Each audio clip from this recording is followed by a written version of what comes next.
So resources are generally divided into natural, human-made and human. So don't get confused between human-made and human, because human is we ourselves and human-made is the things that we have made, and nature is natural.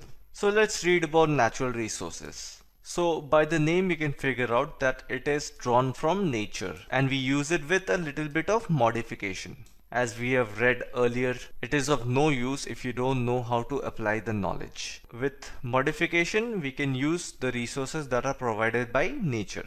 So some of the natural resources are air, water, lakes, soil, minerals. They are all natural resources. So if you see, they are all for free. You don't need to pay anything for it. But there are a lot of other things which needs to be changed with the help of tools and technology for us to use it. So now natural resources are classified into different groups depending upon level of development and the use of origin, stock and distribution. So these are the simple factors on which we will classify some of the natural resources. So on the basis of development, we will distribute resources into two categories, that is actual resources and potential resources. So by the name you can figure out, by actual resources it means how much we have, how much of it is available, and potential means how much it can create, or what is the outcome, what is the maximum it can produce. Actual resources are resources whose quantity is known. So some of the examples are coal, petroleum, dark soil. So these are something that we know and we can figure out. And on the other hand, potential resources are those whose entire quantity may not be known, but these are not being used at present. So one of the reasons they are called potential resources is because we don't have the advanced technology to use a particular resource in its full-fledged manner. There are still a lot of things that need to be discovered, reused, but we just don't have the infrastructure at this point. So now from origin perspective, resources can be divided into two categories, abiotic and biotic.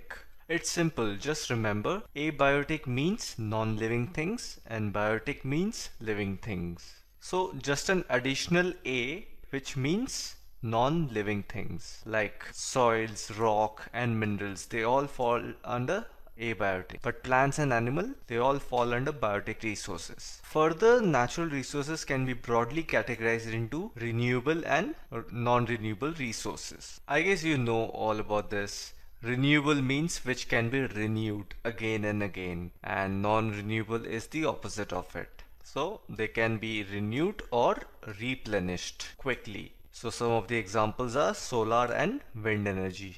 On the other hand, non-renewable resources are the ones which are limited in stock. Yeah, once it's over, it may take thousands of years to be renewed.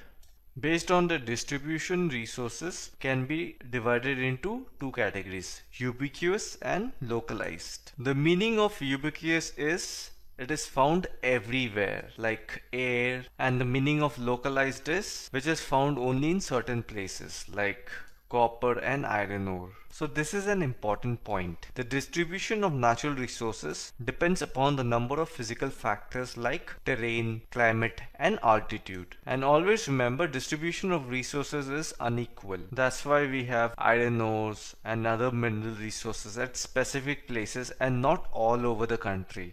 Now let's read about human-made resources. By the name it is pretty much evident that the resources which are made by human, though the resources are acquired from nature, but they're purely made by human. Some of them are buildings, bridges, roads, machinery and vehicles. In fact, technology is also a human-made resource. Which brings us to our next topic, human resources. So always remember, in this category, people are human resources because humans have the potential to multiply the natural resources with the help of knowledge, skills and technology. Education and health helps in making people a valuable resource. That is why if we focus towards improving the quality of people's skill so that they are able to create more resources is known as human resource development. So one of the reasons why developed nations are ahead is because of their human development index,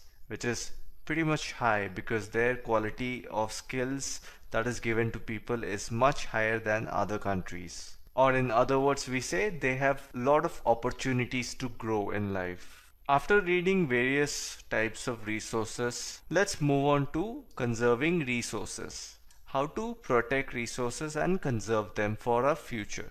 So using resources carefully and giving them time to get renewed is called resource conservation. And then balancing the need to use resources and also conserve them for future is called sustainable development. So if we see, sustainable development is dependent on resource conservation, because you need to first preserve the resources and then only you can use it for future purposes. So some of the ways of conserving resources are recycling and reusing things. So in order to protect our environment, some of our duties are use renewable resources which are sustainable. We also need to conserve the diversity of life, that is protect the endangered species.